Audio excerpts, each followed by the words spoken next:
जय श्री कृष्ण। यह भगवान बद्रीनारायण जी का मंदिर भी यहाँ पे है। प्राचीन मंदिर है श्री बद्रीनारायण जी का मंदिर। और ये यहाँ के पुजारी जी हैं दीक्षित जी। तो दीक्षित जी से जानते हैं नैमिषारण्य के बारे में। दीक्षित जी सादर प्रणाम।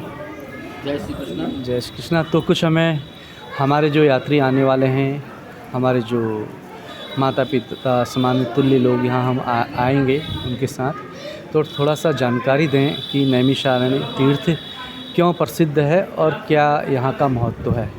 सर्वप्रथम तो तीर्थ नैमिषारण्य, इसके नाम से ही इसका महत्व झलकता है, क्योंकि ये दो शब्दों के मेल से भी नाम हुआ है। सर्वप्रथम है नेमि और दूसरा है आरण्य। आरण्य कहते हैं जंगल को, और नेमि कहते हैं चक्र की जो धुरी है उसको, संस्कृत। तो यहाँ पे भगवान ब्रह्मा की ब्रह्म मनोमय जो चक्र उन्होंने छोड़ा ऋषियों को पवित्र भूमि प्रदान करने के लिए, वो पवित्र नेमि आकर के यहाँ पे शीर्ण हुई। और आरण्य में शीर्ण होने के कारण यत्र नेमि शीर्यते तत्र नैमिषे, इस तरीके से यहाँ का नामकरण हुआ। तो कथा कुछ इस प्रकार है इस चक्र के उद्भव की कि सतयुग, त्रेता, द्वापर, कलयुग, ये 4 युग हैं। सतयुग जब समापन होने वाला हुआ तो 88,000 ऋषिगण जो तपस्यारत थे, उन्होंने विचार किया कि आगे आने वाले समय में त्रेता, द्वापर, कलयुग भी आएगा। कलयुग में तमाम प्रकार के दैत्य वगैरह उत्पन्न होंगे जो तपस्या में विघ्न पैदा करें। तो ऐसी स्थिति में कोई ऐसी पवित्र भूमि हमको प्राप्त हो जहाँ कलयुग में कलयुग का प्रभाव ना के बराबर बिल्कुल ना हो, तो ऐसा संभव नहीं है, लेकिन ना के बराबर। तो इस विचार को लेकर के ब्रह्मा, विष्णु, महेश के पास में सभी ऋषिगण जाते और उनसे प्रार्थना करते कि आप ऐसी कोई पवित्र भूमि हमें प्रदान करें। तो उसके लिए भगवान ब्रह्मा को, क्योंकि सृष्टि के रचयिता भगवान ब्रह्मा, विष्णु जी और शिव जी ने, दोनों लोगों ने इशारा किया पिता, परम पिता जो ब्रह्मा है, उनसे आप प्रार्थना करें। तो ब्रह्मा जी ने चारों तरफ दृष्टि अपनी घुमाई। उनको पता भी था कि कौन सी जगह इनको बताना, लेकिन उन्होंने कहा कि एक स्थान का अगर हम नाम लेंगे तो दूसरे स्थान का अनादर हो जाएगा। ऐसी स्थिति में उन्होंने अपने मन से एक दिव्य चक्र उत्पन्न किया और उसको आदेशित किया कि तीनों लोकों में, 14 भुवनों में भ्रमण करते हुए आपको इन ऋषियों को पवित्र भूमि प्रदान करना। तो सब कहीं वो चक्र घूमता हुआ आकर के इस आरण्य में हवन कुंड बना हुआ था शौनक आदि ऋषियों का, तो वहाँ पे आकर के रुकता है। आकाशवाणी होती है, हे ऋषियों, आपको पवित्र भूमि प्राप्त हो गई, यहीं बैठ करके आप तपस्या निर्विघ्न करें। इतना होने के पश्चात उस चक्र की जो धुरी थी सर्वप्रथम उस हवन कुंड में प्रवेशित होती है, और बाद में चक्रदेव भी उसी हवन कुंड में प्रवेशित हो जाते हैं। पृथ्वी में 7 तल होते हैं, अतल, वितल, सुतल, तल, तलातल, रसातल और पाताल।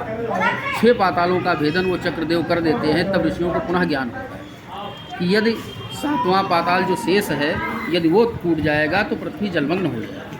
ऐसी स्थिति से बचने के लिए जब ब्रह्मा जी से प्रार्थना की तो उन्होंने कहा कि देखिए, शक्ति थी, उसको छोड़ने का तो मेरे पास सामर्थ्य था, लेकिन उसको रोकने का सामर्थ्य हमारे पास भी नहीं। इसका निराकरण यही है कि माता आदि शक्ति से आप प्रार्थना करें, वो आपकी समस्या का समाधान कर सकती है। तो माता आदि शक्ति, उनसे प्रार्थना की।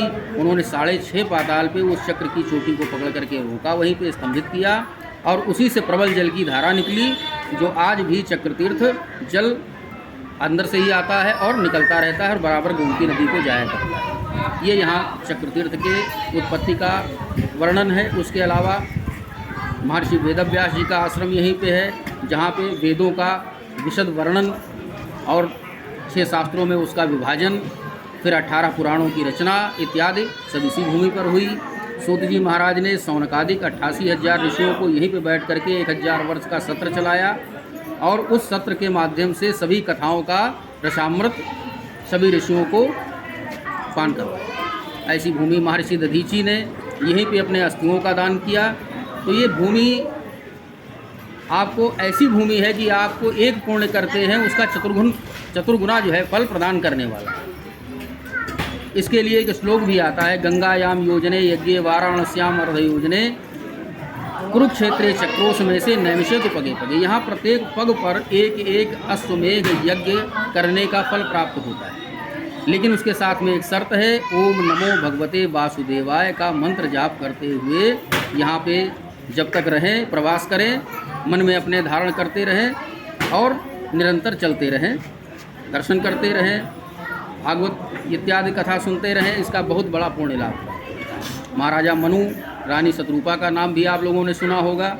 उन्होंने 23,500 वर्ष यहाँ पे तपस्या करके परम ब्रह्म परमात्मा को पुत्र रूप में प्राप्त किया। ऐसा वरदान उनको यहाँ से प्राप्त हुआ। तो महाराजा मनु की स्वयंभू मनु जो थे, उन्होंने यहाँ पे तपस्या करके अपने जीवन को कृतार्थ किया। आगे आने वाले जन्म में वो राजा दशरथ बने और भगवान राम को पुत्र के रूप में प्राप्त किया। ऐसा रामचरित मानस में बालकांड में वर्णन आता है। तो बहुत महत्वपूर्ण भूमि है। यहाँ पे समस्त देवता, समस्त तीर्थ विद्यमान है। बहुत ही सुंदर आपने जानकारी दी दीक्षित जी। तो बद्री नारायण जी का भी यहाँ मंदिर है। बद्री नारायण जी भी है। बद्री नारायण जी का भी यहाँ मंदिर है। माता ललिता है। हाँ, और बद्री नारायण जी का मंदिर यहाँ कब से क्या है, इसके बारे में 2 लाइन आप बताएं। ऐसा है, यहाँ पे समस्त देवता अपना अंश छोड़ करके गए। जब महर्षि दधीची ने अपने प्राणों का उत्सर्ग किया, अस्थियाँ अपनी दान की, तो उन्होंने प्रण ले लिया था कि सभी देवताओं का जब तक दर्शन और सभी तीर्थों का स्नान नहीं कर लेंगे, अपने शरीर का त्याग नहीं करेंगे। लेकिन अल्प समय में देवासुर संग्राम के पश्चात वृत्तासुर दैत्य को मारने के लिए देवराज इंद्र ने जब उनकी अस्थियों की मांग की, तो उनको थोड़े ही समय में अपना सारा कार्यक्रम समाप्त करके अपने अस्थियों का दान करना था। तो ऐसे में सभी देवताओं को और सभी तीर्थों को इस नैमिषारण्य क्षेत्र में आमंत्रित किया गया। इस वजह से यहाँ पे समस्त देवता अंश रूप में आज भी विद्यमान है, जो महर्षि दधीची को दर्शन देने के लिए आए। और सभी तीर्थों का जल मिला करके मिश्रित एक में किया गया तीर्थ में, जो यहाँ से 12 किलोमीटर दूरी पे है। वहाँ पे स्नान करने से सभी तीर्थों के स्नान का फल प्राप्त होता है। इस तरीके से यहाँ सभी देवताओं का और सभी तीर्थों का आगमन हुआ और उनसे ये महर्षि दधीची ने वचन ले लिया कि अंश रूप में आप हमेशा यहाँ विद्यमान रहें। चलिए, बहुत ही सुंदर जानकारी आपने दी और उसके लिए बहुत बहुत धन्यवाद आपका।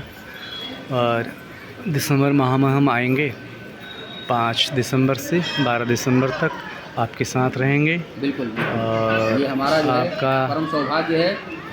सहयोग में रहेंगे, आप हमारे साथ रहेंगे और आप तो हमेशा विद्यमान हैं। सभी बोले भगवान श्री बद्रीनाथ की जय, जय श्री राम की जय, जय भगवान की जय, समस्त 88,000 ऋषियों की जय, हमारे भक्त समाज की जय।